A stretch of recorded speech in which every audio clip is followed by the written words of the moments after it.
Alors, bonjour tout le monde, merci d'être présent.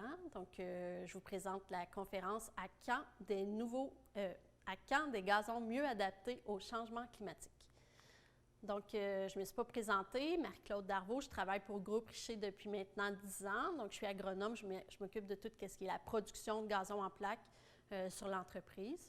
Le plan de la présentation, la partie 1, une brève présentation de l'entreprise. Ensuite, un retour sur la saison 2020 qu'on a connue. Qui sommes-nous? C'est une entreprise familiale, 100% fièrement québécoise. Je vous présente Julien et Gabrielle Richer, qui est la 3e génération. Donc, c'est une équipe jeune, dynamique. On est tous des passionnés. On a 5 fermes au Québec et 7 succursales. On fait de la livraison partout sur le territoire québécois. Aussi, pour les paysagistes, on a une carte d'urgence 24 heures, 7 jours semaine, un service de transport incomparable, puis un soutien technique, autant pour les architectes, les villes, les paysagistes aussi. Donc, des devis, on peut vous aider là-dessus. Tout ce qui est projet LEED ou les projets, d'autres projets qui demandent des accréditations de pointage pour des projets écologiques comme site. Donc, appelez-nous, puis on va pouvoir vous donner un coup de main à ce niveau-là. Les produits et les services offerts, bien, avant tout, on est producteur de gazon en plaques. On offre 11 variétés différentes, tous issus de l'agriculture durable. C'est quelque chose qui est important pour nous. Vers la fin de la conférence, je vais vous en reparler un petit peu. On offre aussi des produits de béton, du pavé, des dalles, des murets. Puis notre slogan, c'est tout pour le paysagiste. Donc, on offre de la semence, du vrac, etc. Puis, on a aussi un support pour les ventes et le marketing. On offre entre autres des plans 3D. Pour les paysagistes, un service qui est super apprécié, c'est le service d'installation de gazon. Donc, on a plusieurs équipes à l'œuvre toute la saison. Puis, c'est très intéressant présentement avec la pénurie de main-d'œuvre de pouvoir se fier sur des gens professionnels et toujours disponibles. Aussi, on a lancé l'an passé le concept Rich Team. Donc, c'est des clients qu'on appelle nos protégés pour qui il va y avoir des offres qui vont être exclusives. Puis, on développe avec eux des relations de partenariat d'affaires, si on veut, des relations gagnant-gagnant. Ils nous ont bien soutenus cette année. J'en profite pour les remercier. Visitez notre site web, donc vous allez pouvoir faire des achats en ligne ou proposer le service à vos clients. Il y a les catalogues aussi qui sont disponibles. Toutes les fiches techniques de nos produits sont disponibles aussi. Puis vous pouvez faire des demandes d'échantillons. Pour ce qui est des demandes d'échantillons, on peut faire livrer un rouleau de gazon chez un client qui hésiterait entre 2 différents produits puis qui voudrait voir le look, exemple de notre éco-trèfle. On peut le faire aussi pour le béton, donc s'il hésite entre 2 couleurs. Puis on est distributeur de pavés Bolduc Rinox et on a notre propre marque aussi qui est Béton Richer. Retour sur une saison qui est historique puis qu'on va se souvenir longtemps, la saison 2020. Donc, on a eu une sécheresse qui a commencé dès le mois de mai puis qui a perduré dans le temps. On a différentes fermes. Il y a des régions où ça a été pire que d'autres. Il y a même certains producteurs qui ont été obligés de fermer leurs portes pendant quelques semaines. On a eu des problèmes. Nous, ça n'a pas été trop problématique dans nos champs, mais on a entendu beaucoup de clients ou des gens d'entreprises d'entretien d'espaces verts qui nous ont parlé de la présence d'insectes, de la présence de digiteurs. Ça a été une belle, grosse année rock'n'roll. Aussi, bien évidemment, la pandémie qui a fait en sorte qu'on a commencé notre saison dans l'incertitude. On ne savait pas trop comment la saison allait se dérouler à ce moment-là. Aussi, on a eu la crainte de ne pas voir arriver certains de nos travailleurs qui viennent de l'étranger. On embauche des gens du Mexique et du Guatemala. Puis, c'est une main-d'œuvre qui est essentielle pour nous, entre autres sur la production. Ils devaient ensuite suivre leur quarantaine. Puis, il y a eu une forte pression finalement au niveau des ventes. Donc, comme vous l'avez possiblement vécu, parce que les gens étaient confinés à la maison, il y avait le temps de jardiner, de réaménager leur espace de vie. Puis, nos ventes ont vraiment explosé et ça a donné une grosse pression sur tous les départements. Donc, ça a été des beaux défis à relever cette année. Oui, donc ce qui nous a un peu sauvés au niveau de la production, on est content d'avoir pu répondre à peu près à toutes les demandes de nos clients. C'est les systèmes d'irrigation dans nos champs. Donc, les systèmes d'irrigation sont utilisés seulement au moment de la récolte. Autrement, dans la production de gazon qui dure 2 années, il n'y a aucune irrigation qui est faite. On se fie sur Mère Nature. Mais depuis quelques années, on avait déjà vécu des sécheresses, puis on avait décidé d'investir au niveau des systèmes d'irrigation. Puis, disons que c'était vraiment bienvenu cette année. Donc, pour la suite, le plan de la présentation, la partie 2, pourquoi 11 variétés de gazon et qu'est-ce qu'une pelouse durable? Je vous invite à poser vos questions au fur et à mesure dans le chat. On va y répondre vers le milieu de la présentation. Donc, on a 11 variétés de gazon. Je vous les nomme rapidement. Le Kentucky, le congé de tonte, prestige, éco-trèfle, sportif, ombragé, fétuc, biodiversité, piétonnier, faible entretien et le bio. Souvent, les gens vont nous poser la question, pourquoi avoir 11 variétés de gazon? C'est un peu ce que je veux vous expliquer aujourd'hui. Vous avez peut-être vu passer dans vos réseaux sociaux cette caricature-là. Loin de moi ici l'idée d'amoindrir les effets négatifs qu'on vit avec la COVID, puis avec ce qui pourrait s'en venir au niveau de l'économie dans les prochaines années. Mais au-delà de ces vagues, on se faisait parler du changement climatique et des conséquences du changement climatique avant la pandémie. Bien, c'est encore une menace, évidemment, qui nous guette plutôt.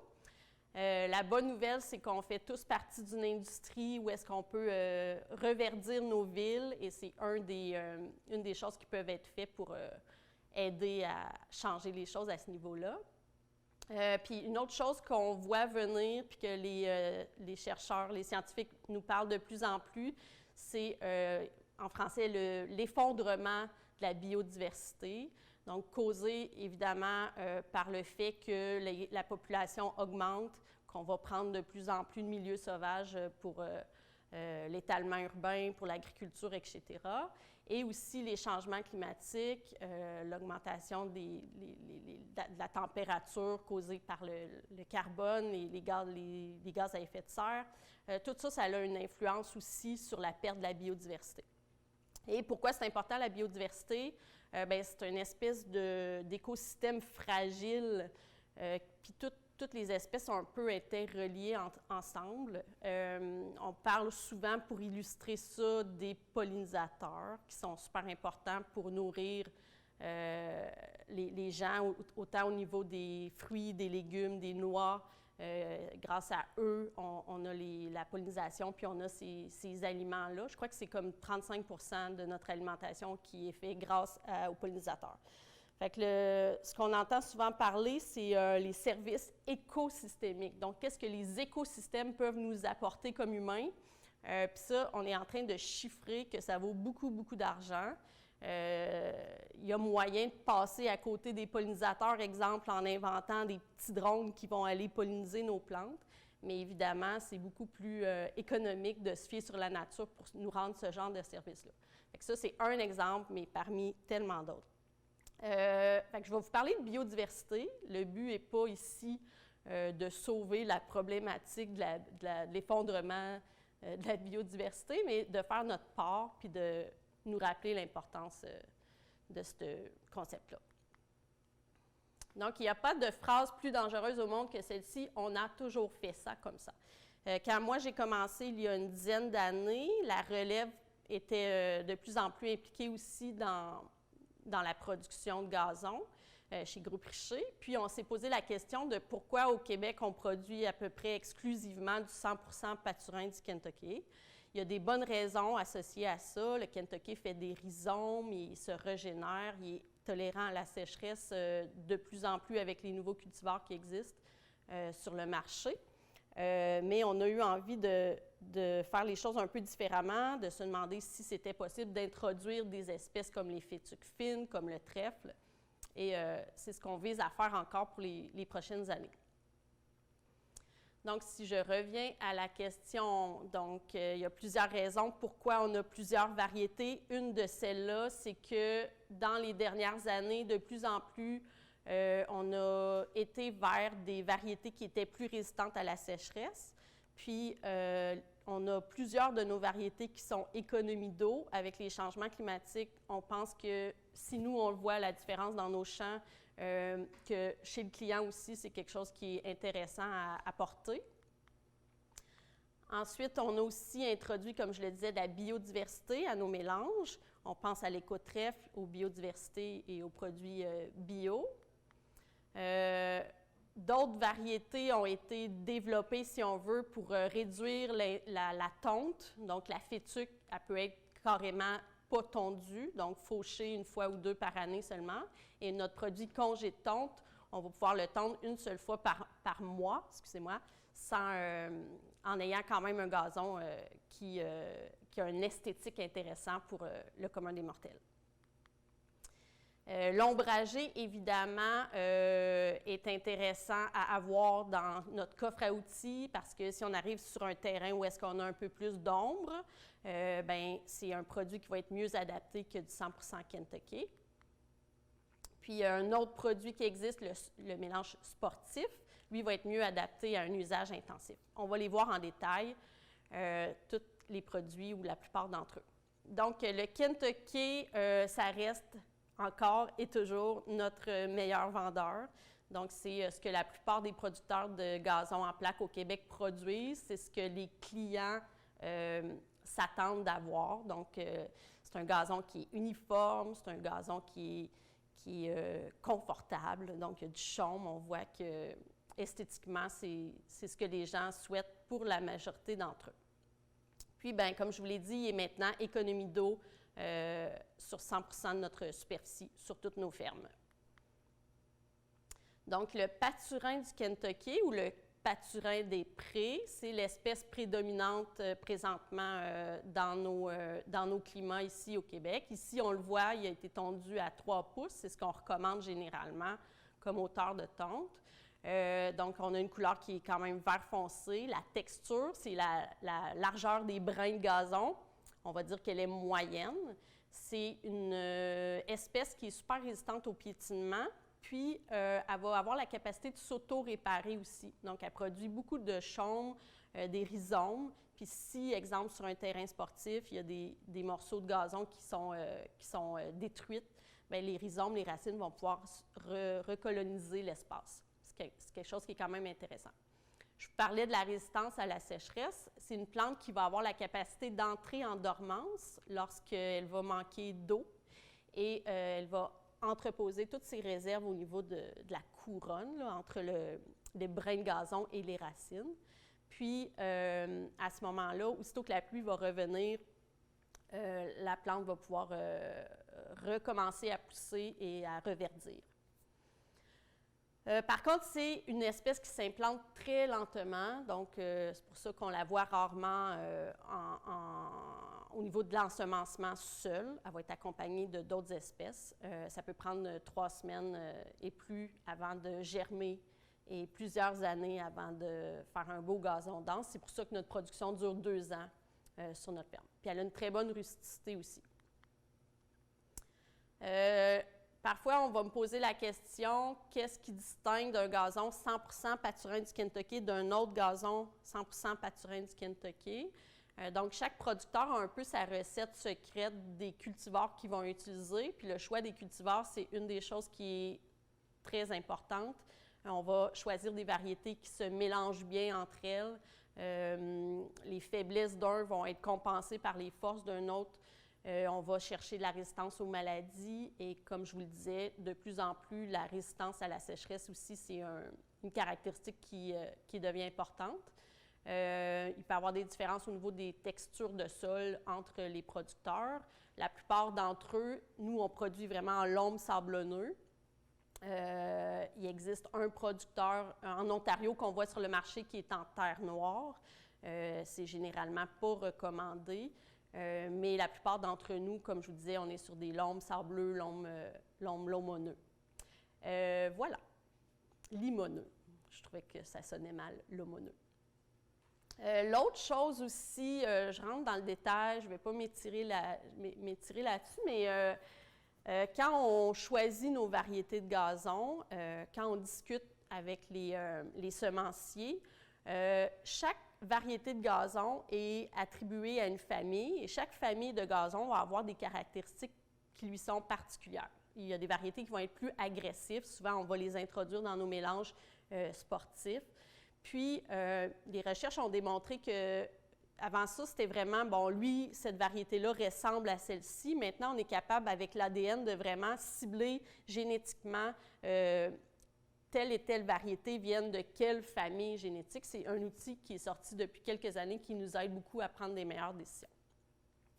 Donc, si je reviens, je sais qu'il y a des gens, là, les inscriptions, c'était autour de 1/3 les villes, les gens des espaces verts, 1/3 paysagistes, 1/3 architectes paysagistes. Donc, souvent, je ne parlais pas beaucoup dans mes présentations du mélange sportif, mais je me faisais poser des questions. Fait que j'ai sorti quelques infos à ce sujet-là, surtout pour les villes. Donc, notre gazon piétonnier, notre gazon sportif, c'est un gazon qui, c'est un mélange de variétés qui se ressemblent beaucoup. C'est 100% pâturin du Kentucky. Le sportif va être cultivé sur des terres plus sablonneuses, puis il va être tondu généralement à 1 pouce pour avoir vraiment une densité optimum. Là, je vais parler de biodiversité, je vais parler de moins entretenir notre gazon, mais c'est sûr que quand on s'adresse à un usage intensif, comme c'est le cas pour un terrain sportif, là, il faut vraiment privilégier une irrigation, de la fertilisation, de la tonte plus agressive. Du sursemis qui va être parfois nécessaire aussi avec le régras, surtout au niveau là, des espaces où est-ce qu'il y a plus de piétinement, du terrotage, etc. Je vous ai mis en dessous une petite référence que vous connaissez possiblement. C'est l'Association québécoise des loisirs municipaux qui a sorti un guide d'aménagement et d'entretien des terrains de soccer extérieurs. Donc, c'est un super beau document, bien résumé, que je vous invite à consulter si vous avez plus de questions au niveau de l'entretien de vos terrains sportifs. Mais la bonne nouvelle aussi, c'est que nos variétés sportives sont aussi maintenant économie d'eau. Congé de tonte, c'est un produit qui est nouveau de 2 ans environ. C'est une variété, comme je vous le disais, qui nous permet de tondre le gazon seulement une fois par mois. Donc, ça peut être intéressant pour certains usages. Par contre, on n'est pas capable d'avoir ces cultivars-là en variété économie d'eau pour le moment. Donc, qu'est-ce que c'est? C'est du 100% pâturin du Kentucky. Les cultivars qui sont dans ce mélange-là vont être très compacts. Ils vont avoir une croissance lente et aussi une croissance qui est plutôt latérale plutôt que de pousser en hauteur. On voit ici la photo après 30 jours sans tonte d'un gazon congé de tonte versus un gazon régulier. Donc, pour quelqu'un qui recherche quand même une allure soignée d'un gazon plutôt conventionnel, mais qui ne veut pas devoir sortir la tondeuse trop souvent, ça peut être quelque chose qui est intéressant. Ensuite, je voulais vous apporter quelques autres caractéristiques sur ce produit-là. Faire attention à la fertilisation. Donc, la fertilisation, ça c'est vrai pour n'importe quel gazon qu'on voudrait de type faible entretien, donc un gazon qui exigerait moins de tonte, moins de soins. Ce qu'on recommande de faire, c'est plutôt que de fertiliser au printemps, alors qu'on voit que la courbe de croissance au printemps, naturellement, elle est en augmentation. Tous les micro-organismes du sol se réveillent, dégagent de l'azote, puis la croissance des racines et la croissance foliaire est pratiquement exponentielle au printemps. Donc, on conseille de faire vraiment la fertilisation plutôt à la fin de la saison, lorsque la croissance est moins grande, après le stress de la période de sécheresse et juste avant l'hiver aussi pour s'assurer d'avoir une bonne survie à l'hiver. Faire attention aussi au niveau du congé de tonte aux mauvaises herbes, parce que notre congé de tonte, aussitôt qui est envahi de d'autres espèces, celles-ci vont continuer à pousser, donc l'allure soignée, on va la perdre un peu. Donc, il faut parfois carrément faire du désherbage à la main dans ce cas-là. Faire attention aussi aux sursemis. Si on voulait sursemer notre mélange congé de tonte, il faut s'assurer d'avoir le même type de semence. Donc, c'est quelque chose qu'on offre aussi, la semence de congé de tonte chez Groupe Richer. Ensuite, une dernière photo, 16 jours sans tonte et 21 jours sans tonte. Donc, le gazon va se maintenir autour de 6 pouces environ, puis il va avoir tendance à arrêter sa croissance à ce moment-là. Fait que si je fais dès maintenant un bref résumé de ce qu'on a vu, donc on a 5 variétés de gazon qui sont 100% pâturins du Kentucky. Puis là, je vais vous parler des prochaines qui sont des mélanges de Kentucky Bluegrass et de fétuque fine. Puis ensuite, on va voir 2 produits dans lesquels on a rajouté des légumineuses qui ont la capacité de fixer l'azote, donc de prendre l'azote de l'air, qui est un engrais naturel pour la plante, et de la transformer pour la rendre accessible aux graminées. Et finalement, notre produit 100% fétuque fine, on va le voir en détail tout à l'heure. Puis, je vous rappelle que la plupart de nos produits sont maintenant économie d'eau.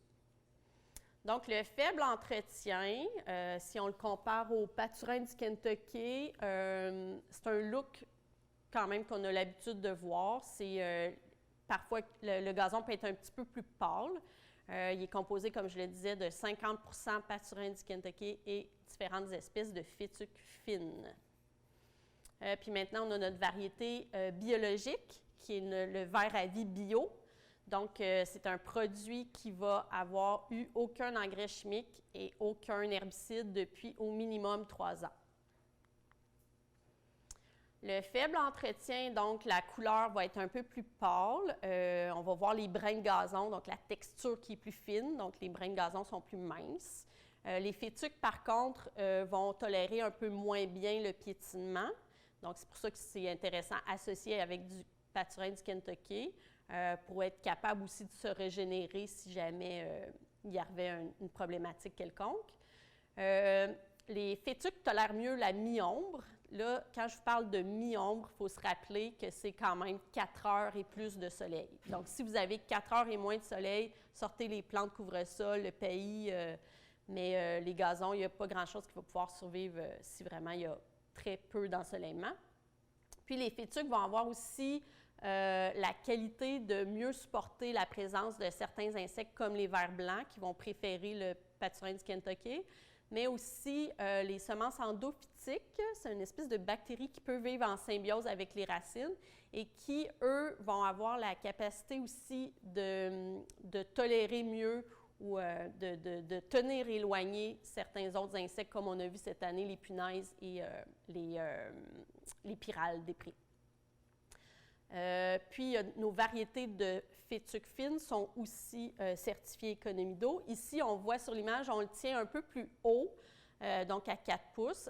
Sachez que moins on tond la pelouse courte, moins elle va pousser rapidement. Fait que ça, c'est une autre stratégie de moins d'entretien, moins de tonte. C'est vraiment la garder la plus longue possible. Il y a plein d'autres raisons pourquoi on devrait garder notre gazon long. Ça va garder davantage l'humidité. Mais si ce n'était que pour réduire la fréquence de tonte, déjà, c'est quelque chose qui est intéressant. Et si on le compare au pâturin du Kentucky, donc nos mélanges avec fétuque vont, comme je le disais, avoir une couleur un peu plus pâle. Ils vont avoir des brins un peu plus minces, mais ça reste quelque chose qui convient là, à la plupart des besoins. Nos fiches techniques, comme je vous disais, ils ont été révisées cette année. Il y a eu quelques petits changements au niveau... Oups! Je ne sais plus où j'étais. Ah, ici. Au niveau de la classification, entre autres, les normes BNQ ont été révisées. Donc, on a fait les changements au niveau de nos fiches techniques. Ils sont tous disponibles sur notre site Web, puis vous allez retrouver vraiment les noms latins, les pourcentages exacts de chacune des espèces sur les fiches. Le produit fétuque, donc composé 100% de fétuque fine. Ici, on le voit en version, sur un même aménagement en version NOMO, donc qui n'a pas été tondu, et en version qui a été plus entretenue. Fait que, vous voyez quel genre de look on peut reproduire. C'est quelque chose qui peut être intéressant. On le voit souvent aussi sur les bordures de golf pour les zones longues. Ici, je vous présente là, des étudiants qui nous ont visités il y a 2 ans sur la ferme. Donc, ils étaient très excités de voir un type de gazon comme ça qu'ils n'avaient pas l'habitude de voir. Donc, comme je le disais, la fétuque tolère moins de piétinement, donc il faut faire attention où est-ce qu'on met ça. Moi, je ne le recommanderais pas 100% fétuque devant une maison. Je le garderais vraiment dans des sections là, pour apporter un look différent lorsqu'on le laisse pousser pour un effet un peu plus naturalisé. Tolère assez bien la mi-ombre parce qu'il est composé de fétuque. Attention au feutre. La fétuque a tendance à accumuler davantage de feutre que le Kentucky. Puis, je lisais récemment là, que plus il y a de feutre, moins la fétuque risque de bien être adaptée à une sécheresse prolongée. Parce que la couronne va être plus à la surface. Fait que c'est quelque chose qu'il faut faire attention. Pas trop fertiliser. De toute façon, c'est une plante qui demande moins d'engrais que le Kentucky. Puis défeutrer, donc aérer le terrain au besoin. Donc ça, c'est un produit qui est vraiment plus niche, mais il y a une demande pour ça, fait que c'est un produit qu'on offre. L'éco-trèfle, là, on arrive vers un petit peu plus de biodiversité. Donc, de plus en plus, ce produit-là est populaire, on se le fait demander. On en a même un petit peu manqué l'année passée. L'année prochaine, on va être correct. Et de plus en plus, toutes sortes de personnes, on voit une grosse demeure. Les gens sont de plus en plus, l'acceptabilité de voir du trèfle dans notre pelouse est présente. Je trouve que c'est une super bonne nouvelle. Puis, donc, le mélange éco-trèfle, qu'est-ce que c'est à la base? C'est un mélange faible entretien, donc composé de Kentucky et de fétuque fine, auquel on a ajouté le micro-trèfle, qui est un trèfle nain. Le cultivar Pipolina, c'est celui qui est offert sur le marché. Le trèfle nain, il va être moins agressif que le trèfle blanc sauvage. Il va avoir moins tendance à faire des plaques sur notre pelouse. Donc, au niveau de l'acceptabilité sociale, c'est plus uniforme, donc ça passe mieux. Il va garder sa couleur verte en période de sécheresse. Il tolère mieux les insectes, donc autant les vers blancs, les punaises. Il peut être très lent à s'implanter, par contre. C'est un défi en production là, de réussir à l'implanter. Ça nous joue des tours parfois.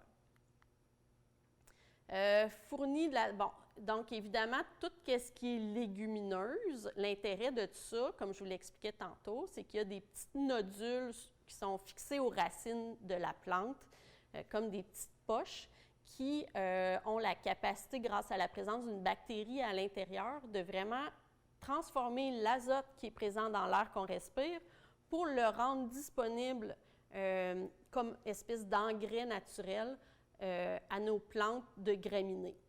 L'idée, c'est que le trèfle doit mourir pour que les micro-organismes décomposent leurs feuilles, les composantes, et rendent cet azote-là disponible aux graminées. Fait que c'est important de laisser nos rognures sur place pour avoir une efficacité plus grande au niveau de l'effet de fertilisant naturel, si on veut. Je vous disais tantôt que le micro-trèfle était beaucoup plus petit, se dissimulait mieux dans nos pelouses. Ça reste que c'est une texture qui est mixte, donc c'est différent, un aspect différent de ce qu'on a l'habitude de voir. Et vous voyez sur la photo, la feuille du micro-trèfle est 3 fois plus petite que le trèfle blanc standard. Et plus on va le tondre court, plus la feuille va être petite. Mais nous, ce qu'on recommande, c'est de le laisser un peu plus long, de laisser les fleurs s'exprimer, puis de pouvoir ainsi attirer les insectes pollinisateurs. Donc, c'est un produit qui est évidemment sans pesticides. Je dis évidemment parce que les pesticides qu'on devrait utiliser pour éliminer, exemple, les pissenlits ou le plantain, c'est les mêmes pesticides qui tueraient aussi notre trèfle. Fait qu'il faut accepter que dans un produit comme ça, il puisse y avoir quelques mauvaises herbes. Puis, quelqu'un qui est dans l'entretien des pelouses me faisait penser de vous rappeler, puis de rappeler à vos clients qu'il ne faut pas s'attendre que quelqu'un d'entretien va être capable de faire disparaître les mauvaises herbes et de garder les trèfles. Donc, il faut vraiment avoir un esprit un peu plus ouvert, d'une plus grande biodiversité et de possiblement accepter la présence de quelques fleurs jaunes au printemps. Le biodiversité, c'est un produit qui a été lancé cet automne. Donc, c'est un produit qui est certifié biologique. Il n'est pas certifié biologique. On n'est pas capable d'avoir la certification, mais en fait, il est produit sur un terrain qui est en régie biologique, donc sans engrais chimiques et sans pesticides ou autres intrants chimiques depuis plus de 3 ans. C'est un ancien pâturage de wapiti. C'est un sol qui est riche à la base, puis qui va être composé de différentes variétés, de différentes espèces, qui peuvent être des graminées fourragères, des plantes couvre-sol, des plantes indigènes. Ce qu'on vise, c'est de laisser pousser un peu plus long, de laisser les fleurs s'exprimer pour avoir un effet qui est plus naturalisé. Plus de biodiversité, un juste retour du balancier. Je vous ai sorti un peu l'histoire de la pelouse dans le monde. Donc, ça date de l'époque médiévale où est-ce que les animaux pâturaient les graminées. Les graminées se sont adaptées à ce broutage et sont donc restées plus courtes et ont eu la capacité de tolérer, si on veut, la tonte. Les aristocrates trouvaient ça joli, se sont mis à mettre des grands espaces engazonnés devant leur château, leur demeure. Puis, arrivé aux États-Unis, les gens ont voulu un peu reproduire ça. Dans les années 50, quand est arrivé les banlieues, il y a plusieurs villes qui en ont fait même une loi. Donc, c'était vraiment le standard de la banlieue de mettre la maison au milieu d'un terrain engazonné. Puis l'arrivée aussi tout ce qui est tondeuse a permis de faire de l'entretien, de ne pas avoir besoin d'un jardinier pour prendre soin de la pelouse. Après ça est arrivé, après les guerres, la période où est-ce qu'on a été en mesure de créer des produits chimiques comme les pesticides pour venir à bout des méchantes mauvaises herbes. Mais jusqu'à ces dates-là, les mauvaises herbes comme les trèfles étaient très bien acceptées. Puis nous, quand la production a commencé dans les années 55, bien, on était en plein dedans. Ce qu'on visait, c'était un produit qui était parfaitement uniforme, sans aucune présence de mauvaises herbes. Dans les années 2003, il y a eu le bannissement des pesticides à usage esthétique au Québec. Certaines villes ont fait ça même plus tôt. Puis là, bien, tout le monde a dû commencer à réfléchir à nos façons de faire. Fait que je pense que vraiment, on s'en va vers un juste retour du balancier, donc de revenir à ce qu'on faisait avant, de réintroduire d'autres espèces, puis d'avoir une acceptabilité sociale vers cette direction-là. Donc, du gazon de plus en plus éco-responsable, lancement de nos 2 variétés biologiques l'année passée. Plus de biodiversité, on continue d'y travailler. Puis maintenant, nos gazons économie d'eau. Donc, depuis tantôt, je vous parle d'économie d'eau, mais je ne vous ai pas vraiment expliqué qu'est-ce que c'était. Donc, je prends quelques minutes pour le faire. C'est en fait nos variétés qui sont certifiées économie d'eau. C'est des variétés qui sont certifiées TWCA ou ELIST. Qu'est-ce que c'est ça? C'est 2 organismes à but non lucratif qui ont été créés par des semenciers. Il y a aussi des universités, des gouvernements qui sont investis là-dedans dans le but de sauver notre ressource eau et de réduire donc les besoins en eau des variétés de nos pelouses. C'est basé beaucoup aux États-Unis. Il y a beaucoup de pelouses aux États-Unis et la plupart d'entre elles est irriguée. Fait que c'est un enjeu qui est encore plus important qu'ici. Donc, un gazon qui est certifié économie d'eau, c'est un gazon qui va garder sa couleur verte plus longtemps sans système d'irrigation. Je vous montre la photo ici, la figure 1, qui est le pourcentage de couleur qu'on retrouve après 35 jours sans irrigation. Donc, en haut, c'est des variétés qui vraiment vont souffrir davantage de la sécheresse. Et en bas, c'est des variétés qui vont garder un aspect vert vraiment plus longtemps. Donc, les gens n'auront pas le réflexe de sortir le système d'irrigation. Le gazon va continuer de faire de la photosynthèse, de dégager de l'oxygène, d'agir comme une îlot de chaleur, de résister aux insectes. Donc, on a tout avantage à garder notre gazon vert. Puis, on va avoir besoin, selon les études, on va le voir tantôt, entre 30 et 50% moins d'eau pour maintenir sa couleur verte. Dans nos conditions au Québec, souvent, aucun système d'irrigation, ça va permettre au gazon de rester vert toute la saison. Bon, cette année, ça a été un peu plus difficile. Il faut accepter que parfois, il va rentrer en dormance. C'est un phénomène naturel, mais aussitôt que les pluies vont arriver, le gazon revient, il n'est pas mort. C'est ce qu'il faut se rappeler. Voilà. Il y a 15 stations de recherche en Amérique du Nord pour ce qui est du TWCA. Il y en a plusieurs d'autres pour le A-List. Et je vais juste vous faire remarquer qu'il y en a au Québec, à l'Université Laval, donc c'est pas trop loin de chez nous. Il y en a aussi à l'Université de Guelph en Ontario. Puis ce qu'ils vont faire, c'est qu'ils vont apporter un shelter, un abri pour empêcher la pluie de venir irriguer naturellement le gazon. Puis c'est comme ça qu'ils vont faire les observations. L'autre chose, c'est qu'on utilise des photos digitales pour s'assurer d'avoir de l'objectivité, parce que l'œil humain n'est pas nécessairement aussi précis, puis d'avoir une certaine standardisation aussi pour être capable de répliquer et de comparer dans le temps ce qu'on a trouvé qui était le meilleur cultivar cette année et dans 4 ans, quel sera ce meilleur cultivar-là par rapport à lui qui a eu une certification, exemple, cette année. Un petit jeu ici, je vous disais que l'œil humain n'est pas toujours capable de distinguer bien les couleurs. Donc ici, je ne sais pas si vous êtes capable de me dire lesquels carrés sont les plus foncés. Donc moi, je vois clairement en haut à droite un qui est plus foncé. Mais dans les faits, les 4 carrés suivants, c'est exactement la même couleur. C'est pour ça que vraiment l'image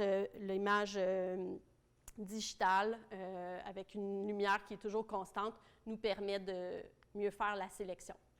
Une autre application aussi qui va être utilisée, c'est pour savoir quel pourcentage de couleur. Là, la photo, je ne sais pas pour vous, pour moi, elle ne sort pas très bien, mais à gauche, c'est vraiment un gazon qui est 100% vert, puis à droite, on a une présence de sécheresse, et on veut se demander quel est le pourcentage de couleur verte sur cette image-là. Donc, on aurait pu dire 5, 10, 15%, mais en fait, avec l'analyse digitale, on est capable d'avoir exactement la bonne information pour ce genre de recherche-là. Fait que c'est avec ces infos-là que TWCA et A-List vont faire leurs essais. Ici, on voit des variétés de pâturins du Kentucky. Puis l'étude, ce qu'elle a voulu démontrer, c'est que pour maintenir 40% de la couleur verte sur un gazon de 5000 pieds carrés après 90 jours sans pluie, combien de gallons d'eau ça nous prend? Donc, pour certains cultivars, ça prenait 7,7 gallons, comme le Malheur en haut du tableau, et pour les moins performants, c'était pratiquement le double, bien, plus que le double d'eau pour garder notre couleur verte à 40%. Fait que c'est ça qui nous permet de dire que les variétés économie d'eau vont nécessiter jusqu'à 50% moins d'eau pour rester verts. TWCA affirme que les pelouses constituées de ces cultivars survivront aux périodes de sécheresse dans la plupart des États, des régions des États-Unis sans aucune irrigation. Fait que raison de plus au Québec, en acceptant la dormance, les pelouses sont donc résilientes, puis c'est des espèces qui sont super adaptées dans nos climats. Fait que là, je vous ai parlé de nos produits, de la biodiversité, des variétés certifiées économie d'eau, mais il faut se rappeler que pour avoir une pelouse durable, une fois qu'elle est chez le client, bien, il faut qu'elle dure dans le temps aussi. Il ne faut pas être obligé de la changer aux 5, 10, 15 années même. Elle devrait survivre pendant vraiment très longtemps. Fait que comment faire en sorte que nos pelouses soient plus durables? C'est aussi au niveau de la préparation du terrain. Donc, plus on va avoir une belle préparation de terrain, s'assurer qu'on a un bon pH, une topsoil de qualité, une bonne épaisseur, qu'on ne va pas créer de la compaction quand on vient installer notre gazon, voilà. Ça c'est une des choses importantes parce qu'une fois que ça, c'est raté, bien, on peut difficilement revenir en arrière. Les choix des espèces et des cultivars aussi, j'en ai parlé. La gestion de la tonte, que je n'ai pas parlé, mais quand je parlais de retour sur la sécheresse qu'on a vécue en 2020, les gazons qui ont été le plus affectés avec les différents intervenants avec lesquels j'ai discuté, c'était vraiment les gens qui ont tendance à tondre leur pelouse beaucoup trop court. Donc, nous, au champ, on garde notre gazon à 3, même 4 pouces en période de sécheresse, puis notre gazon, au pire, tombe en dormance, il revient. Mais quand on s'assure de tondre ça très, très court juste avant une canicule, c'est là qu'on risque carrément de perdre notre gazon. L'herbicyclage, donc de laisser les rognures en place, c'est ce qu'on fait sur nos terres. C'est ce qui est recommandé de faire aussi chez les clients. S'assurer une fertilisation aussi qui est adéquate, qui est raisonnée. Je pense qu'il y a aussi de l'éducation qui doit être faite auprès de la population, autant au niveau de la hauteur de tonte, au niveau aussi de l'acceptation du phénomène de dormance dans nos pelouses. Puis la gestion de l'eau, bien, à certains moments, il faut carrément sortir le système d'irrigation. Je pense aux terrains sportifs, mais il faut s'assurer que nos équipements sont efficaces, qu'on met l'eau au bon moment pour essayer de garder notre ressource eau le plus possible. Fait que je vous parlais tantôt de la tonte. Donc, on voit bien ici, on perd de la biodiversité quand on tonde ça aussi court. Puis vraiment, on a un gazon qui est beaucoup moins résistant à la sécheresse. On perd beaucoup plus d'eau. Il y a moins d'ombre au sol. Donc, c'est quelque chose qu'on ne devrait plus voir. Moi, on me dit souvent que les tondeuses sont souvent même pas adaptées pour être capables de tondre à 4 pouces. Donc, si quelqu'un veut se mettre sur le marché de la vente des tondeuses plus hautes, je pense qu'il y a un avenir pour ça. Il y a des études qui ont été faites ici. C'est Guillaume Grégoire, qui est chercheur spécialisé dans le gazon à l'Université Laval. Donc, il fait souvent de la recherche autant au niveau de la fertilisation des différentes espèces que celle-ci qui était à propos de l'herbicyclage et la tolérance à la sécheresse et de la fertilisation aussi. Fait que lui, ce qu'il démontrait, c'est que le contenu en eau était 4 % plus élevé avec l'herbicyclage. Donc, c'est une façon, encore une fois, de garder notre humidité au sol. Puis, une bonne fertilisation adaptée aussi, souvent on voit l'effet, je le vois au champ, va apporter une meilleure tolérance aussi à la sécheresse.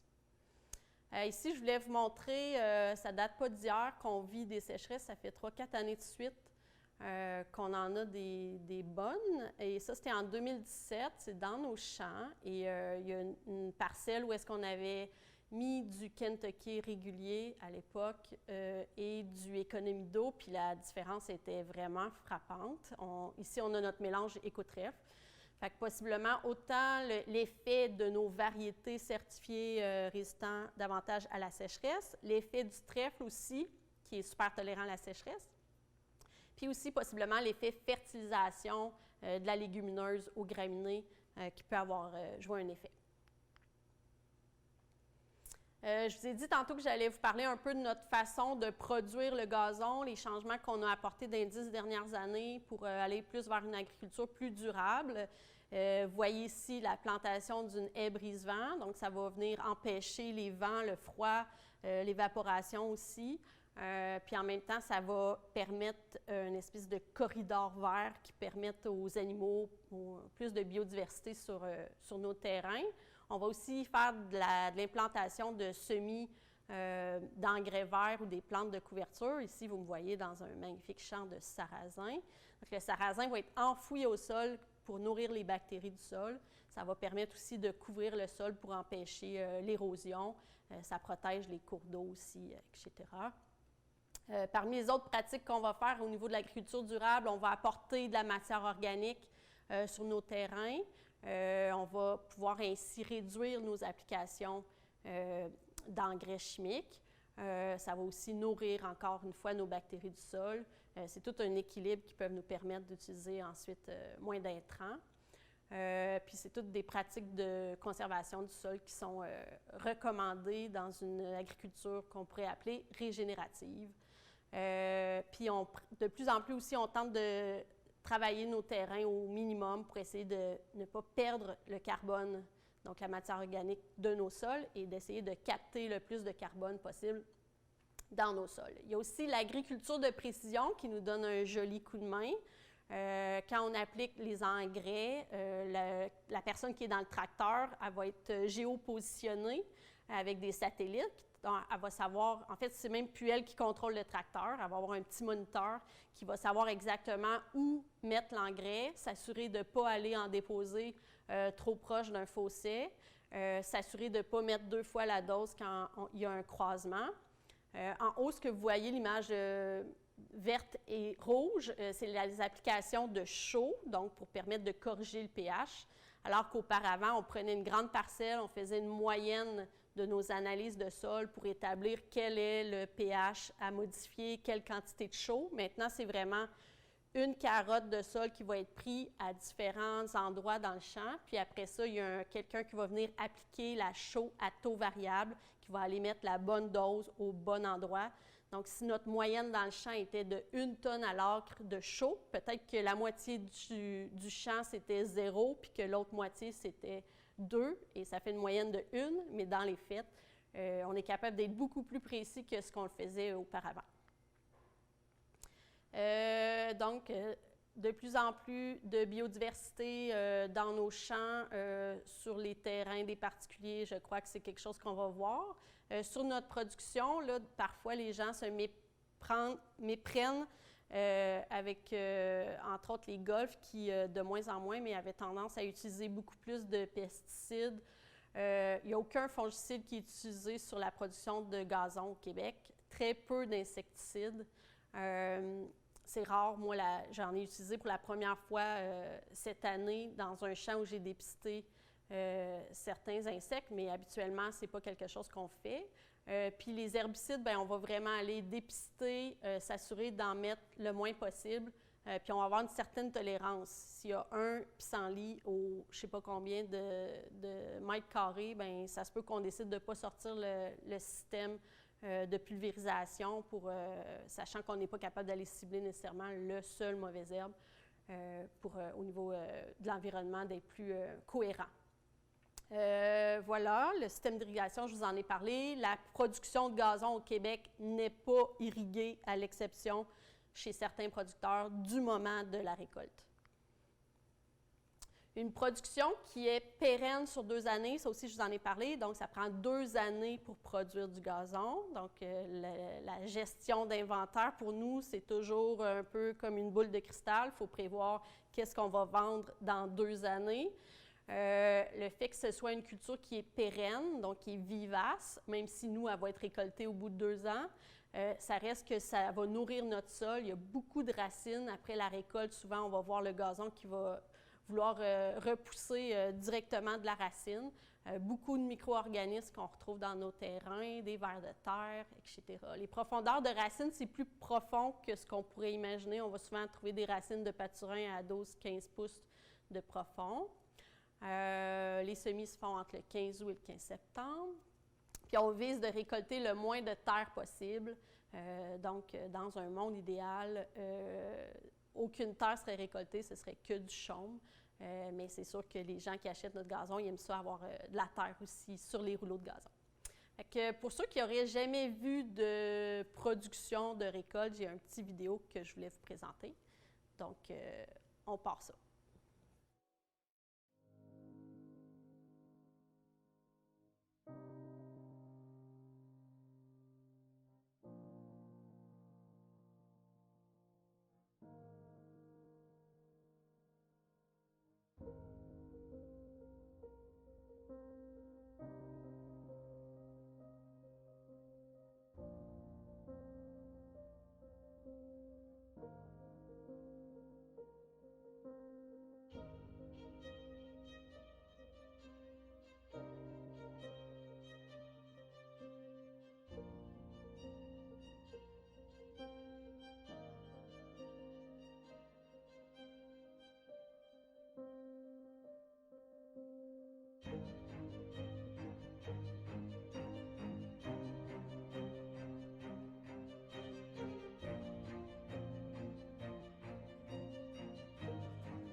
Donc, voilà. Donc, ce qu'il faut retenir, donc il y a plusieurs produits différents, mais c'est pas si compliqué. Les 5 premiers, c'est du pâturin du Kentucky. Ensuite, on a des mélanges avec des fétuques fines. Pourquoi des fétuques fines? Parce qu'ils vont être plus tolérantes à l'ombre, plus tolérantes à la sécheresse. Ils vont être plus tolérantes à certains insectes. Ils vont apporter une certaine biodiversité aussi. Nos produits avec des légumineuses qui vont fixer l'azote de l'air comme espèce d'engrais naturel et notre fétuque 100%. Pour vous aider à choisir les bonnes variétés, dans le catalogue, vous allez retrouver une espèce de tableau résumé qui vous aide selon l'usage, selon les demandes des clients. Est-ce que vous avez des questions? Fait que là, on m'a dit qu'il y avait quelques questions qui étaient rentrées dans le chat, qu'on va aller en prendre connaissance.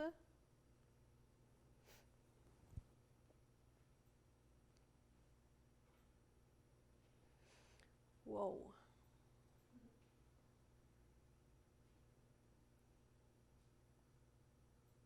Là, vous allez me cibler des questions ou composition de vos 11 types de gazon? Facile. Donc, je vais vraiment vous recommander d'aller voir les fiches techniques. C'est là que vous allez avoir l'information sur l'espèce de tableau vert qu'on a vu tantôt. Les fiches techniques sont tous disponibles sur le site Internet. Sinon, vous nous écrivez chat, email, puis on vous les envoie. Pardon? OK. Caroline, le gazon posé cet été a eu beaucoup de misère. Si la neige est tombée, il est jaunâtre, il va reverdir. Wow. OK. Le gazon posé cet été qui a eu beaucoup de misère, si la neige est tombée. OK. Jaunâtre, OK. Oui, bon, ça, c'est une question qu'on se pose souvent. À quel moment on arrête d'installer du gazon en plaque? Et il y a quelques années, c'était venu dans les médias que la Ville de Montréal avait installé du gazon sur la neige. C'est pas tout à fait la question, mais en fait, la réponse, c'est selon les paysagistes, selon notre expérience, vraiment, la fin de la saison, c'est un très bon moment pour installer du gazon en plaque. C'est souvent beaucoup mieux qu'au mois de juin, au mois de juillet, au mois d'août, pendant les grosses canicules, parce que la neige va fondre au printemps, puis elle va irriguer le gazon, elle va donner de l'eau en masse au gazon, puis ça va repartir.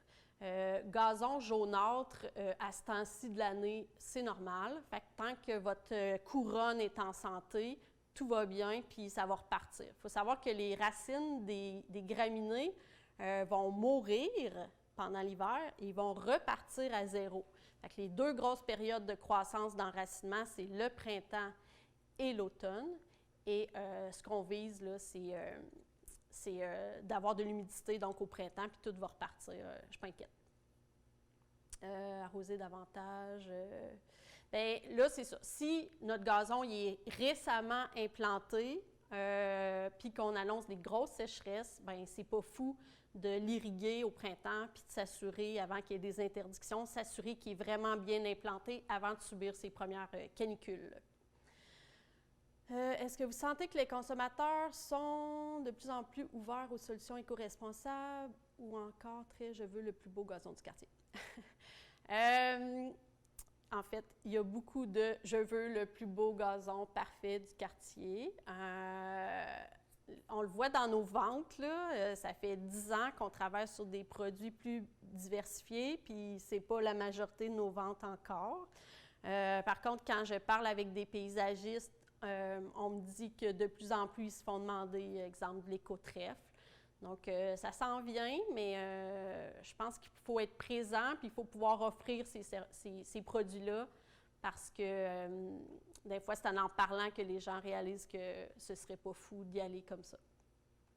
Les endophytes sont présents pour combien d'années? Certains disent que les endophytes disparaissent après la 2e année, surtout suite à un hiver rigoureux. Est-ce que c'est vrai selon vous? Je ne suis pas spécialiste des endophytes, là. Moi, je suis agronome vraiment spécialisée en production de gazon. Je vais vous dire ce que je sais là-dessus. C'est pas magique, les endophytes. Effectivement, j'en parle parce que oui, les fétuques fines peuvent être associées aux endophytes. Quand nous, on achète la semence, c'est très facile de perdre les endophytes si la semence est mal entreposée. Puis il y a des études qui ont été faites au Québec qui diraient qu'effectivement, si il y a présence d'endophytes dans le gazon en plaques, suite à l'hiver rigoureux, ça peut arriver que les endophytes disparaissent. Fait que, il y a encore beaucoup d'études à faire là-dessus. Moi, j'aimerais ça un jour être capable de valider que bel et bien les endophytes sur nos pelouses, puis que les endophytes sont transférés chez les clients.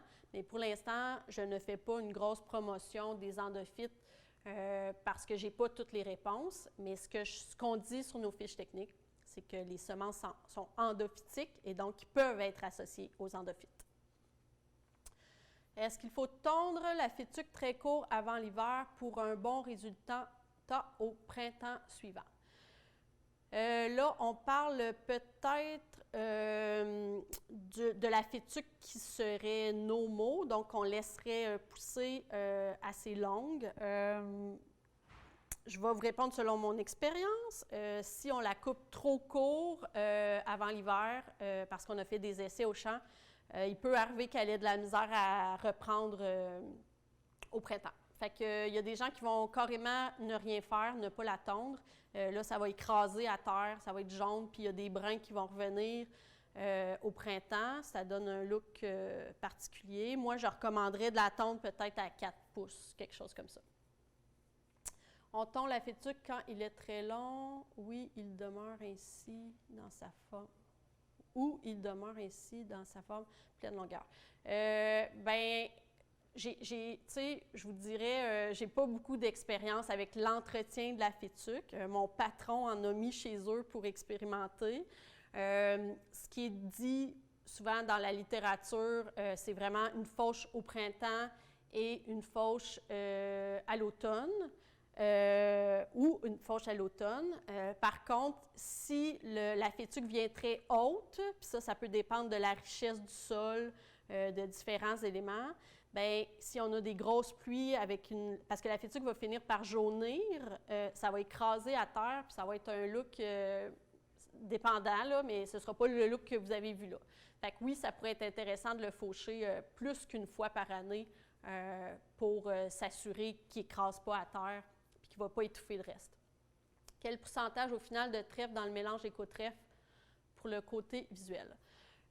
Nous, sur nos fiches techniques, ce qu'on indique, c'est plus en poids, donc c'est un 5 % semence. C'est bien embêtant, on travaille avec la nature. Je vous disais que l'implantation du micro-trèfle est très lente, fait que ça varie énormément d'une journée, d'un moment de récolte à un autre, d'une section de champ à un autre. Fait que parfois c'est 5 %, parfois ça peut ressembler plus à du 60 %.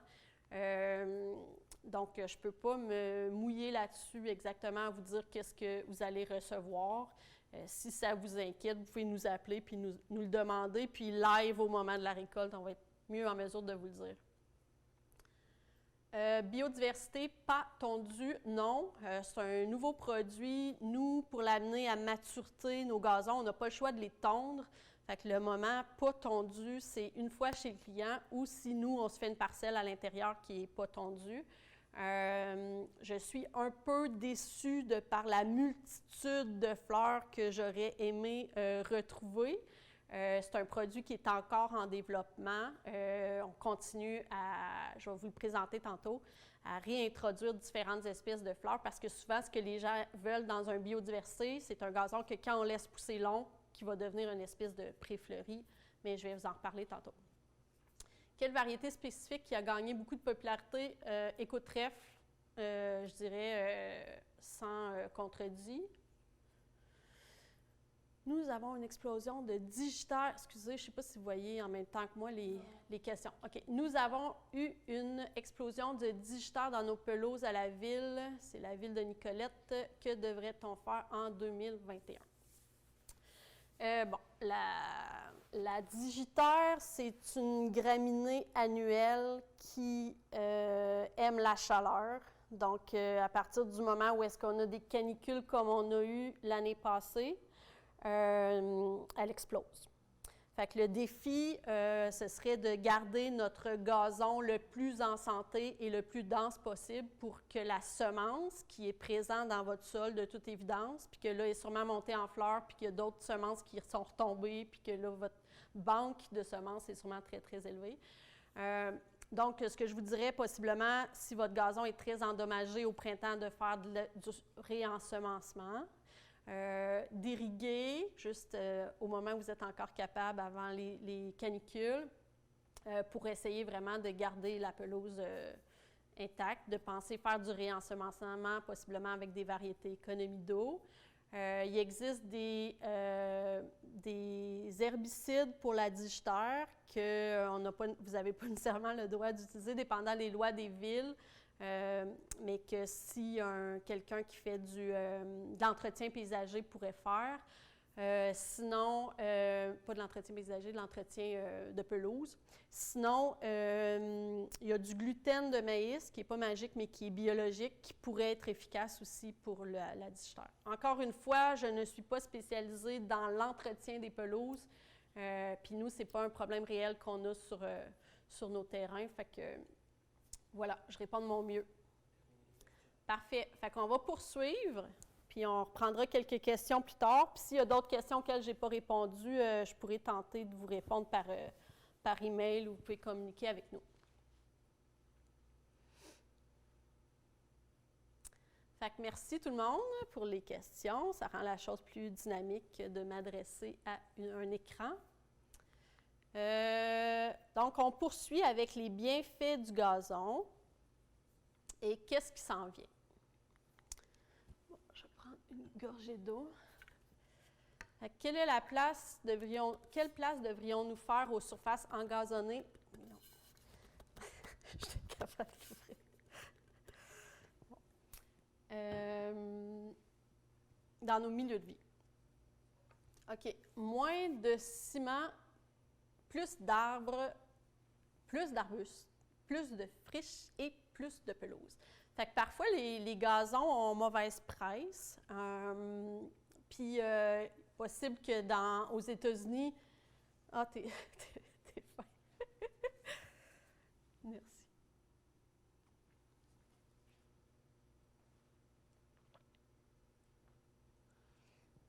Donc, je n'ai pas les statistiques des superficies de gazon au Québec ou même au Canada. Aux États-Unis, la NASA, avec des photos aériennes, a été en mesure de dire que ça représente environ 2 % du territoire. Puis, ce qui est le plus surprenant pour moi là-dedans, c'est que c'est la culture la plus irriguée aux États-Unis. Fait que plus que le maïs, qui est très présent, c'est une culture très irriguée aux États-Unis, ou que les amandes, ou vous pensez à n'importe quelle autre production. Ce qui est intéressant, c'est qu'au Québec, on n'a pas du tout le même climat et les précipitations répondent à 90 % des besoins en eau de la plante. Donc, la pelouse, je pense qu'elle a sa place dans nos milieux de vie. Elle offre des services écosystémiques propres à cet environnement-là. Donc, ça peut être le fun de se promener nu-pied dans une belle pelouse bien fournie, de relaxer, de jouer au soccer, etc. Puis ça a une biodiversité aussi qui est propre à ce milieu-là. Une chose qu'il faut avoir quand même en tête, paradoxalement, un gazon entretenu sera beaucoup plus vigoureux et plus efficace pour filtrer les sédiments, capter le carbone de l'air et agir comme une éponge en cas d'orage violent. Fait que des fois, on a tendance à croire qu'il faudrait moins entretenir nos pelouses, mais quand même, c'est une plante qui est vivante. Fait qu'il faut se rappeler qu'elle a besoin un minimum de nutriments. Donc, il y a moyen avec des composts, avec un topsol de qualité, de ne pas trop fertiliser. Mais dans d'autres cas, l'engrais va être la bienvenue, qu'elle soit chimique ou naturelle. La plante en aura besoin. Puis, bien évidemment, le gazon artificiel, c'est non. Pourquoi du gazon en plaque? C'est un résultat immédiat. C'est un effet anti-érosion instantané, relativement faible coût quand on compare à du béton ou à de la plantation. Ça peut s'installer en tout temps, donc possiblement du mois d'avril au mois de décembre. On a un contrôle aussi de tout ce qui est plantes envahissantes et adventices avec un gazon qui est déjà dense et en santé. Voilà. Donc, je voulais vous parler brièvement des bienfaits d'une pelouse durable. Donc, c'est un climatiseur, c'est un producteur d'oxygène, ça améliore la qualité de l'air, ça apporte un bien-être. Il y a des études qui démontrent que nos espaces verts, c'est bon pour la santé cardiovasculaire, c'est bon aussi pour l'anxiété, puis les pelouses n'en font pas exclusion. Ça a un contrôle de l'érosion, réduction des bruits, séquestration du carbone, c'est sécuritaire, on pense aux activités sportives, etc. Réduction du ruissellement, ça améliore aussi la valeur de nos propriétés, ça améliore la biodiversité, ça peut aider à la biorestauration. Donc, le gazon agit comme une éponge en cas d'orage. Quelques petites statistiques, le fun à savoir. 10 000 pieds carrés absorbera plus de 24 000 litres d'eau. J'ai oublié ça représentait combien de piscines, mais c'est pas mal d'eau. Ça, c'est 6 fois plus qu'un champ de blé parce qu'il y a beaucoup de racines et beaucoup de densité sur un gazon en santé. Ça va donc réduire le ruissellement, réduire l'érosion, améliorer la conservation de l'eau et la conservation du sol. Ensuite, pour ce qui est des îlots de chaleur, il existe, là, je vous ai mis l'adresse, c'est facile d'aller voir sur Internet les températures mesurées. Ici, on est à côté du Parc La Fontaine à Montréal, chez moi pour ne pas le dire, et on voit bien l'effet du Parc La Fontaine versus d'autres environnements. On peut aller voir aussi des golfs ou bien même la ferme produits en gazon, puis on va voir les écarts de température entre les différents milieux. Donc, c'est vraiment l'évapotranspiration des plantes qui va agir comme climatiseur en dégageant de l'humidité, en dégageant de l'oxygène aussi. Puis, les études démontrent des écarts de température entre du gazon et du pavé de 14 degrés, puis entre du gazon artificiel et du gazon naturel, on va voir des écarts de température jusqu'à 39 degrés Celsius. Donc, c'est immense comme différence. Puis aussi, je vous rappelle qu'un gazon plus long va garder plus la fraîcheur qu'un gazon trop court ou même qu'un gazon complètement sec à cause qu'il, justement, a été mal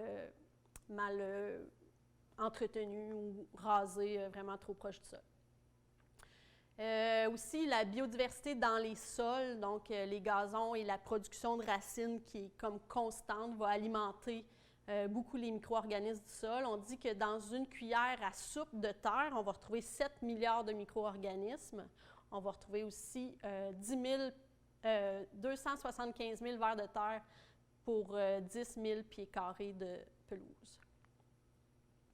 La production d'oxygène, on dit qu'un acre de forêt mature produit assez d'oxygène pour 18 personnes, alors qu'un acre de pelouse durable va produire assez d'oxygène pour 64 personnes.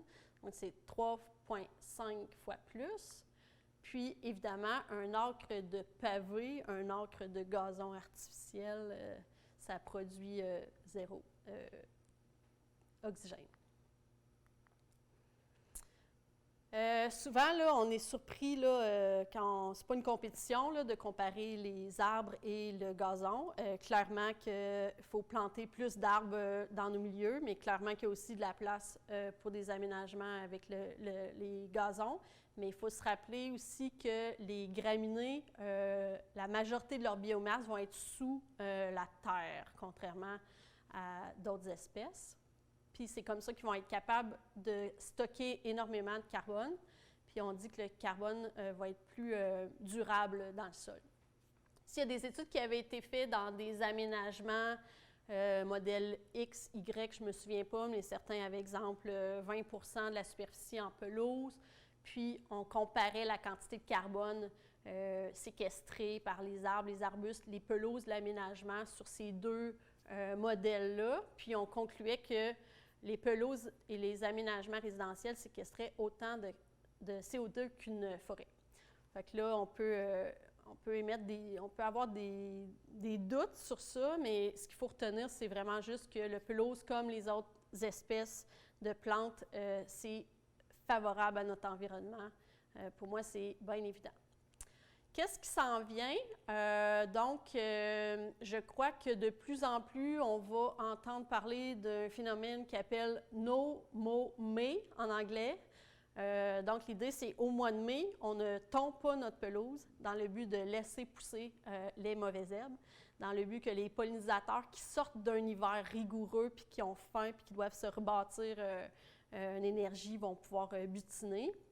Je sais que tout le monde n'est pas du tout là, mais je pense que c'est quelque chose qu'on va voir apparaître de plus en plus. Après ça, l'irrigation, on va, je crois, sentir que c'est de moins en moins acceptable d'irriguer notre gazon, donc d'où l'idée d'avoir des gazons plus résistants aussi à la sécheresse. La gestion des déchets aussi, cet automne, je voyais passer des gens qui se questionnaient sur ramasser nos feuilles, la corvée du ramassage de feuilles, puis d'aller porter ça au site de compostage, alors qu'il y aurait moyen carrément de les chopper et que ça ne nuirait pas au gazon. Fait qu'on va de plus en plus avoir des demandes de gazon avec moins d'entretien. On va voir des consommateurs de plus en plus informés, des consommateurs plus soucieux de l'environnement. Puis on peut espérer aussi entendre de plus en plus parler d'économie verte pour se sortir possiblement de la crise climatique et aussi de la crise économique qui risque de se pointer, puis des politiques plus vertes aussi. Ensuite, acceptabilité sociale. Donc, moi, quand je vois cette image-là qui tend à avoir une ouverture d'esprit, même moi, ça me choque un peu, tellement qu'on a l'habitude de voir une belle pelouse verte et uniforme devant les maisons, mais pourquoi pas? Tu sais, je vois pas d'herbe à poux auquel je suis allergique. Peut-être que c'est quelque chose qu'on va voir de plus en plus. La transformation de nos paysages, tu sais, ça, je pense que c'est facile à faire accepter. Pourquoi qu'il n'y aurait pas un coin de la cour où est-ce qu'on aurait une zone aménagée plus de pré-fleuris? Phytotechnologie aussi, donc autant les bassins de rétention, les toits verts, où est-ce qu'on pourrait voir des surfaces engazonnées, mais avec beaucoup plus de biodiversité. Donc, on travaille depuis quelques années déjà sur des produits, donc on pourrait appeler gazon fleuri. Donc, un produit qui s'en vient, qui va avoir une hauteur de, quand on va le laisser pousser, de 5-10 pouces. J'ai nommé quelques espèces, pour ceux qui s'y connaissent, des variétés qu'on pourrait y retrouver. Puis l'autre produit serait plus l'équivalent d'une espèce de pré-fleuri, donc une hauteur de 3 pieds. Et là, j'ai besoin de vous parce que c'est vraiment au stade encore de développement. On doit voir si les espèces vont traverser la période hivernale, la survie. Est-ce qu'on est capable de les faucher, de les récolter en rouleau sans sacrifier assez ou trop les racines pour les voir disparaître. Puis après ça, il faut les installer chez les clients pour voir aussi est-ce que l'implantation peut arriver à se faire. Ce qui se fait ailleurs dans le monde, c'est sous des matelas. Donc, les racines sont tous en surface. Puis là, moi, ce que je m'attends, c'est que c'est des rouleaux qui vont être plutôt fragiles, des palettes qui pourraient ressembler à ça. Donc, ça va être un produit qui est différent de ce qu'on a l'habitude de voir. Mais s'il y a des villes, des architectes qui sont intéressés à faire des projets semblables, appelez-nous. Puis nous, on est à la recherche de sites pour pouvoir poursuivre dans cette direction-là. Qu'est-ce qui s'en vient aussi? J'espère que les gens vont être plus conscientisés à tondre le plus haut possible. Puis la venue des tondeuses électriques aussi, les robots qu'on voit apparaître plus en Europe. Une des choses intéressantes du robot, c'est que si tu le programmes pour ne pas aller tondre au mois de juillet alors que la période de sécheresse s'en vient, il va t'écouter, contrairement au contracteur qui parfois, lui, va passer quand même. Même chose pour la hauteur de tonte. Si tu lui dis que tu veux tondre ton gazon à 4 pouces, il ne s'ostinera pas avec toi. D'autres choses qu'on voit aussi, c'est des robots pour vraiment identifier la présence de mauvaises herbes et être capable de retirer la mauvaise herbe sans aucun produit chimique. Puis, on a un contact en France qui nous écoute possiblement. Bonjour Arnaud, si c'est le cas. Il y a une plateforme web, une application mobile qui sert à faire, si on veut, de la vigilance au niveau de tout ce qui est dépistage d'insectes. C'est un peu comme l'application Waze, donc chacun va identifier ce qu'il a aperçu, puis comme ça, on a une espèce de gros paquet de données d'informations qui circulent, puis qui pourrait nous permettre de faire de meilleurs choix, de peut-être prévenir des dommages d'insectes, entre autres. Fait que c'est peut-être quelque chose qu'on va voir apparaître dans le futur aussi, des applications mobiles comme ça, autant au niveau des consommateurs qui s'intéressent de plus en plus à l'horticulture, autant au niveau des professionnels aussi. Donc, c'est peut-être un peu plus complexe de gérer tout ça versus d'avoir seulement du 100% pâturin du Kentucky. Mais comme vous pouvez le voir, nous, ça nous allume. On espère que vous allez aussi embarquer là-dedans, en parler à vos clients, en parler aussi aux citoyens. Je sais qu'il y a beaucoup d'acceptabilité sociale, une grosse job à faire là-dessus. Je vous traduis librement là, un article qui était paru dans une revue sur le landscaping en Ontario. Donc, ce que les paysagistes, je crois, disaient, c'est que l'opportunité est là. Donc, il y a de l'intérêt pour les produits plus éco-friendly. Souvent, les professionnels, on est comme en arrière de la demande, donc on suit plutôt qu'être en avant. Puis, ce serait intéressant que ce soit nous qui proposons des produits plus écologiques, puis on serait peut-être surpris de voir qu'il y a une bonne réponse à ce niveau-là. Fait que voici la relève qui nous pousse dans le derrière. Donc, c'est aussi pour eux qu'on fait ça, c'est pour eux qu'on croit à faire les choses différemment. Puis, si on a le temps, je suis encore disponible pour quelques questions.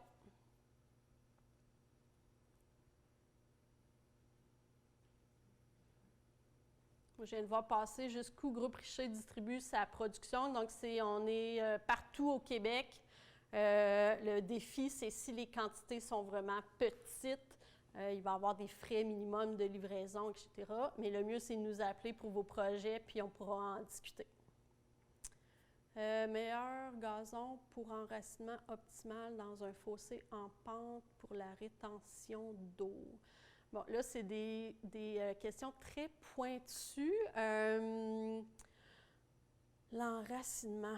En fait, le Kentucky s'enracine très bien, mais l'idée d'une pente, c'est vraiment, puis là, ça sort encore une fois de mon expertise, mais il y a des gens chez nous qui seraient capables de vous répondre, c'est vraiment de mettre je ne sais même pas, des piquets. Donc, il y a vraiment une technique à utiliser pour implanter le gazon dans des pentes. Comment produisez-vous vos gazons d'ombre dans les sites ombragés? Combien d'heures d'ensoleillement? Blablabla. Bon, fait que c'est une bonne question. Contrairement à ce qu'on pourrait imaginer, le gazon qui tolère mieux l'ombre, même s'il est produit au gros soleil, ça ne change rien au niveau de sa tolérance à l'ombre. Donc, la plante, elle est génétiquement programmée pour mieux tolérer l'ombre et elle peut aussi très bien aller au soleil. Fait que l'idée, c'est seulement que les fétuques fines tolèrent mieux l'ombre que le Kentucky, mais la distinction, c'est 4 heures et plus de soleil pour les fétuques et 6 heures et plus d'ensoleillement pour le Kentucky. Fait que, je le répète, il n'y a aucun produit qui va bien résister vraiment à du 100% ombre. Donc, on met toutes les chances de notre côté, si on a plusieurs arbres sur notre terrain, d'y aller avec un faible entretien ou un ombragé. Mais il y a possiblement du réensemencement qui pourrait être fait. Voilà. Jusqu'où que pensez-vous des gazons semi-synthétiques pour les terrains sportifs avec beaucoup de piétinement? Là, encore une fois, je répète la question. Je ne sais pas si vous pouvez lire les questions, vous aussi, là, mais que pensez-vous des gazons semi-synthétiques pour les terrains sportifs avec beaucoup de piétinement? Donc, il existe des espèces de gazons artificiels dans lesquels on réintroduit de la semence. Puis là, on va avoir un brin de gazon artificiel pour un brin de gazon naturel. Là, je simplifie, là, je ne suis pas experte. Ça me semble intéressant, mais j'en sais pas plus à ce niveau-là. Lequel est le meilleur choix côté économie d'eau, tolérance à la sécheresse? Le Kentucky est très tolérant à la sécheresse, d'autant plus si on choisit carrément nos variétés économie d'eau, donc certifiées. L'introduction du trèfle, du micro-trèfle, est un ajout super intéressant aussi à ce niveau-là. Et merci beaucoup, puis n'hésitez pas à nous contacter. Donc, on est présent sur les réseaux sociaux. Suivez-nous, appelez-nous, contactez-nous. J'espère que vous avez eu une belle saison. Elle s'achève. Donc, un repos mérité qui s'en vient. Puis, on se revoit l'année prochaine. Merci, bonne journée. Bye.